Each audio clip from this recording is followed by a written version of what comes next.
किया है तो वो तो 2 दिन पहले भी समर्पण कर सकता था ना।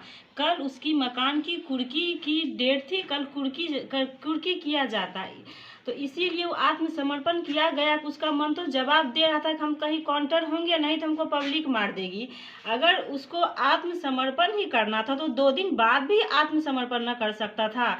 और जिस दिन 20 नवंबर को ये नरसंहार किया गया था तो एसपी साहेब खुद क्या बोले, बाकी पूरा प्रशासन की 1.5 सेकेंड के लिए चौधरी फरार हो गया, हम उसको गिरफ्तार नहीं कर सके। जब कल चौधरी अपने आप का आत्मसमर्पण किया, क्या उनको पता नहीं चला? एसपी साहब खुद घूसखोर है, घूस खा के बैठे हुए हैं। उनको चौधरी को पल पल का खबर दिया गया है कि सीआईडी की जांच आई है। अब कोई नहीं ना तो अरविंद पासवान बचेगा, ना अशोक मोदी बचेगा, ना उमेश साव बचेगा। इसीलिए पल पल अपने बचाने के लिए उसको आत्मसमर्पण किया गया है। अगर आत्मसमर्पण किया गया तो वो ट्रेन से आया है, फिर बाइक पे सवार करके उसको कोर्ट ले गया। क्या क्यों नहीं पता चला एसपी साहब को? क्या इस टाइम भी उनको पता नहीं? उनको एसपी साहब को तो पल पल की खबर है, क्योंकि वो तो पैसा लेके बैठे हुए हैं। ब्राह्मण हत्या लगेगा, लाश का जो पैसा ले रहे हैं ना एसपी साहब, उनकी लाश में भी वो पैसा खर्च की जाएगी।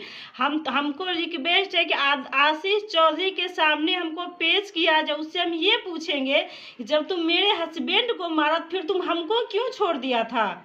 इसकी वजह क्या थी? हमको यही फिर सीआईडी की जांच है। अब हर जगह की जांच के वह किस ट्रेन से उतरा है, कौन उसको बाइक पे चढ़ा के कोर्ट तक पेश किया, और एसपी साहब अपने चेंबर में बैठा उस तोता को क्या पढ़ाए हैं? क्योंकि वो तो रिश्वत लेके बैठे हुए हैं ना। जो तोता को पढ़ाएंगे वो अब तोता पढ़ेगा। मीडिया के सामने क्यों नहीं पेश किए? अपने चैम्बर में क्यों बात की? हमको एसपी साहब से ये सवाल खड़ा, उसका ये जवाब हमको एसपी साहब से चाहिए। क्यों चैम्बर में उससे बात किए? क्यों मीडिया के सामने पेश नहीं किया गया उसको? मीडिया वाले गए हैं कोर्ट तक, कुछ बोलिए चौधरी, कुछ क्यों नहीं चौधरी बोला? इसलिए उसको सब पता था कि समझाया गया था एसपी साहब के द्वारा कि कुछ तुमको मत बताना है, तोता तुम अंदर आ जाना मेरे चैम्बर में, हम तुमको पढ़ाएंगे तोता, फिर तुम बाहर बोलना। क्योंकि हम रिश्वत तो दिए नहीं है, तब एसपी साहब मेरी बात क्यों सुनेंगे? पासवान का बात सुनेंगे ना, चौधरी का ना बात सुनेंगे एसपी साहब। वही खुद घूसखोर है, इसीलिए ना उनको वर्दी मिल गया है। लाश का पैसा और एसपी साहब के लाश में ही खर्च हो जाएगा। ब्राह्मण जो हत्या लगा है ना, ये मेरा बेकार नहीं जाएगा गुहार। हमको अभी तक कोई न्याय नहीं। क्यों? हम गरीब समाज से इसीलिए है ना।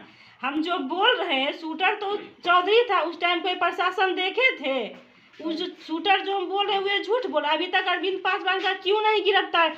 अब ये हुआ भैया कि अरविंद पासवान का गिरफ्तारी नहीं हो रही थी तो हम सीआईडी से मांग किए थे, उसका मकान का कुर्की क्यों नहीं किया जा रहा है?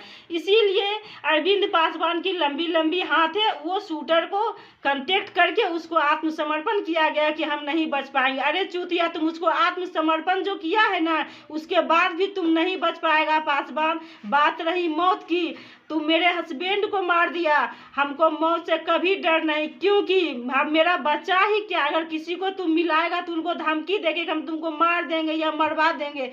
और किन्हीं को डर हो सकता है तुम्हारी धमकी से, हमको कोई डर नहीं। अब तुम किसको मरवाएगा है मेरे पास क्या? सिर्फ हमको अपनी मौत से कोई डर नहीं है। भारत से जुड़ी हर खबरों को देखने के लिए ऑन न्यूज भारत के पेज को करें like, share and subscribe. onNewsBharat.com